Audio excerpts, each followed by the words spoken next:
Echo. Hello, everybody. My name is Mark Sage, the Executive Director of the area, and welcome to our latest Fireside Chat. I'm here with the CEO and founder of Keen Research, been an area member for a number of years now and doing some amazing and really exciting stuff here. So Oggy, thanks very much for your time.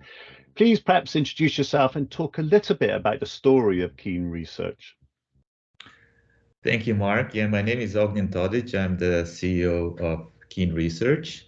And what Keen Research does is we develop software development kits for on-device speech recognition on mobile devices and custom hardware platforms. So our SDK runs on iOS, Android, Linux, and most recently we released a web version of the SDK and allows developers to provide speech recognition functionality in their products. I would say the key takeaway in what we do is that with our solution, all the processing happens locally on the device or offline. In other words, internet connectivity is not required for speech recognition to work. So that's kind of at a high level what we do. In terms of how this whole thing started, we started about 7 years ago, and I was basically tinkering with some mobile apps for kids. A friend of mine reached out and asked why there wasn't an app that can help kids practice multiplication facts, and I started playing, built something, and in the process I realized that it would need to be on device if you wanted low latency, and then for scaling on device also makes a lot more sense when it comes to cost. So I was kind of plugging along, and then I quickly realized there was really actually an unmet need in the market for tools that would do this, not necessarily, well, there's probably need for educational apps, and I'll talk a little bit more about that. But so I decided to actually focus on building the SDK instead of this educational app. I'm based in San Francisco Bay Area, the Silicon Valley, the land of startups, venture funding, and so on. So another interesting angle in our story is that I've actually bootstrapped this company, and for the first 3 years, it was only me. So I was doing kind of development, coding stuff, trying to sell or selling the product, business development, etc. So wearing lots of different hats, which I still do, but we kind of have been organically growing the customer base, but the team too also. So we're about 5 people now, and we're still self-funded. But around here, that's very unusual, and especially until about a year ago, or year and a half ago, when there was a lot of kind of free money floating around, and it's been a tough journey. Hiring people, trying to find somebody, it's not an easy undertaking. A lot of times, raising people take raising money as a proxy for, hey, this company is successful, but that's actually not the case typically. So anyway, things are a little bit different nowadays, and it turns out that free money wasn't really free, and everybody talks about profitability, revenue. So to some extent, it's kind of back to basics, aside from maybe the most recent AI hype. But anyway. What this approach of bootstrapping basically forced us is to focus on opportunities that can bring revenue. So it forced us to focus on building things that add value to our customers, because frankly that's the only way they would part with money, right? Again, back to basics. And then also the feedback loop is much shorter. It's not like we have a ton of money in the bank and we're building stuff, and then 2 years later we realize, well, nobody wants to buy this, right? This is kind of like if we make things that don't sell, we might as well close the shop. So we have a number of customers actually in EdTech, actually helping kids learn how to read or learn a new language. Lots of interesting big names like Viacom, Paramount, Baiju and Osmo, PBS Kids. And a number of startups as well. But we also have quite a bit of customers and traction in enterprise software, and primarily kind of focused on frontline workers use cases, kind of hands-free, always-on listening. And obviously, this is why we're here today. And in this space, there's some use cases that have been around for a while, like voice speaking, for example, helping people in warehouses do their job. But there's a lot of other similar use cases, like digital workflows, procedures, checklists, training, where the voice makes a lot of sense. And I would say the gist of it is that people are doing, frontline workers are doing their work, usually using their hands, right? And there is a need to interact with some software in this process, right? So whether to input some information or to query the system for some information, and hands may be in the gloves, they may be greasy, eyes should be focused on a machine, or you might be in an environment where the safety is a concern. So and you need to interact with the device, and this is where voice becomes as a very natural kind of interface modality for interaction with the device. I can tell you a little bit about some of our customers in this space, maybe. As I said, we have a few customers who are using the SDK for voice speaking. That's kind of a no-brainer scenario. There is a super cool app that's actually a consumer app, so I wouldn't call it enterprise, but it's highly relevant, I think. It's called Mira Check, and it's a virtual assistant for sports pilots. So imagine you're flying your own Cessna, and so this kind of touches all these different scenarios that I mentioned. So there's before you go take off, there is a pre-flight checklist, right? And so instead of walking around with a piece of paper or with an iPad, looking at the screen and maybe tripping on a fuel hose or something like that, you're basically walking with a headset, and the app tells you what you're supposed to check, and you're checking it. And it's very kind of interactive, very streamlined process. And then you hop in the plane, you start flying, and then you can ask for certain information, the weather at your destination, etc. So and then there's another company called Ambify, which is a SaaS platform for digital workflows, procedures, checklists, and so on. So these are just some ideas on how our product has been used so far. Which is amazing, thank you. And I think you've answered a little bit of my kind of second question about the kind of role and the importance of voice interactions. You mentioned the kind of potential struggles of wearing gloves or not being able to move your hands around and things like that. I'm assuming that frontline workers find that all very easy to do. It's just using their natural language and stuff like that. But how about things like if there's quite a lot of background noise or things like that? How does the voice interaction work there? Have you got some tips and ideas from that? Yeah. So let me just kind of back to kind of the original question of kind of role of voice. I see there's kind of two things here.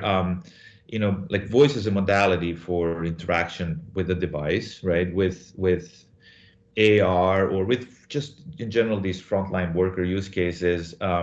Input modalities are limited, frankly. Whether it's because of the constraints of the environment, you need to wear gloves, you need to focus on something else, or because of the constraints of the device, right? There may not be a keyboard at all, right? There's some controllers or stuff like that. So voice is, in general, a natural kind of interface.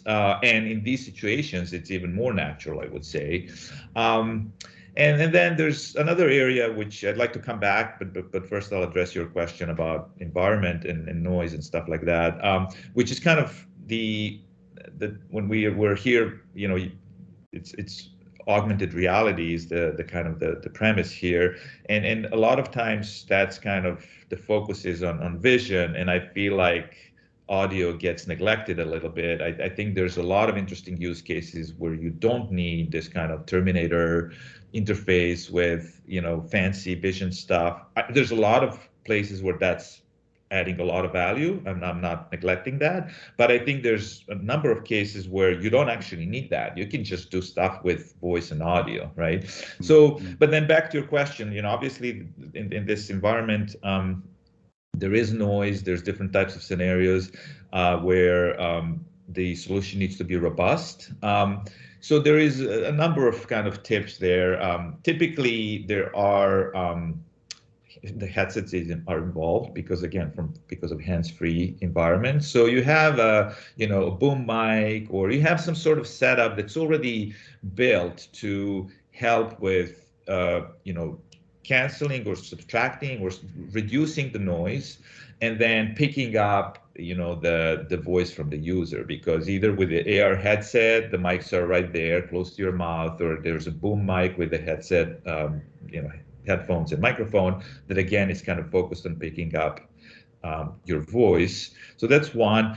Our models that we train in-house are robust to background noise. So generally we don't see a lot of challenges with like machinery and stuff like that. The biggest challenge I would say is crosstalk, like when other people are talking. So it's not so much the noise, it's here's you're next to somebody else and maybe they're doing the same thing and they're using the same system, and how do you tell, well, this person is talking to their device and I'm talking to my own device? That's the biggest challenge. And again, headsets can actually help a lot with that.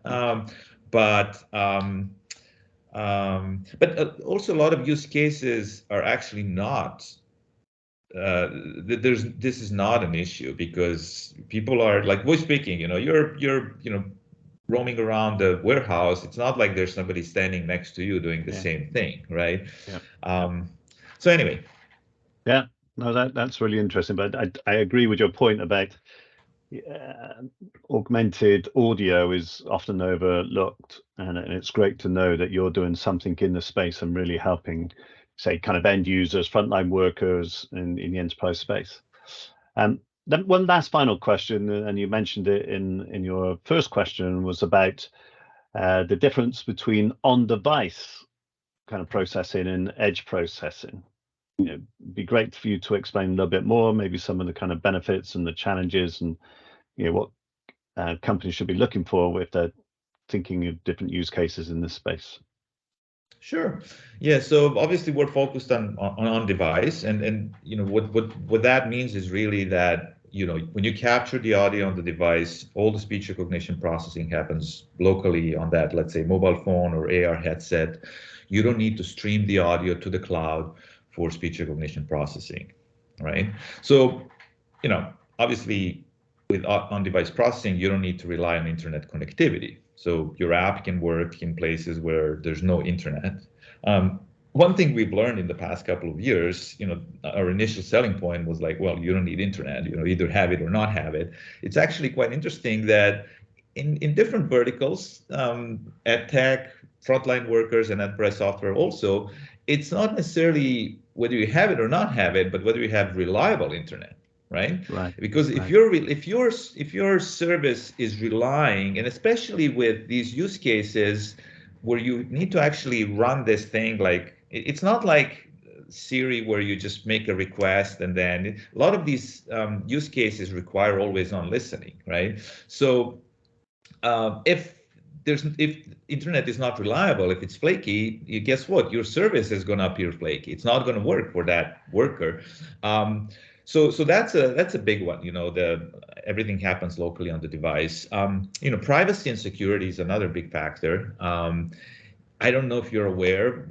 We're on Teams now, but we use Zoom also. Zoom a couple of days ago changed their terms of service, and they said that now they have the right to use to record and use the information recorded to develop their machine learning models, for example. So what that means, and there's now people are actually, there's some noise around that now, right? And people are starting to question, hey, why?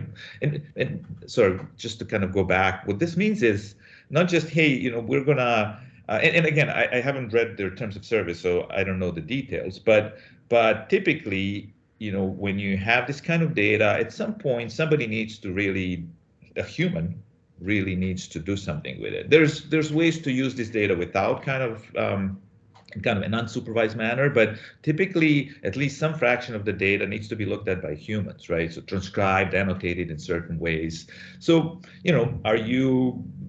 is the enterprise willing to actually let that happen, right? That's a big one. Scalability, right? again, if you have a number of users, you need a backend that will actually, be able to fulfill that. With on device, there is a computer in your pocket, and if it runs on it, it just runs. There's no, and this is also comes back to reliability. I mentioned internet reliability, but there's also backend, right? That needs to be running 24/7 if you want it to be reliable.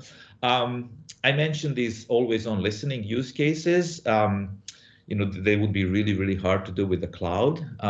Imagine you're just walking with a headset, and you can just say what you need. And this is typically a limited number of things, because you don't need to know the weather in San Francisco or London, if you're working in a warehouse, right? But you don't want to have some sort of a wake word like Siri or Alexa, right? Because you're using this nonstop, right? So very quickly that gets in the way. So you need basically something that runs all the time. And again, tying a port on the cloud server for this would be prohibitively expensive. So then the next thing is the cost also, right? So all these cloud services are usage based. The business model is usage based, right? So if you have a product that runs speech recognition for an 8-hour shift, your cost will go through the roof. It's just not feasible. So to kind of summarize that, there's definitely some cost considerations, there's performance considerations, there's like environmental, but the network kind of considerations and things like that. So obviously the model you've chosen is on device, and some obvious really great reasons for that. Fantastic. Well, I think we've come to the end to our quite short fireside chat here. Okay, thank you very much. Look forward to continuing working with you in the area. And if anybody's got any questions, they can come back to me and to yourself. And thanks again for all your kind of support and great work in this space. Thank you, Mark.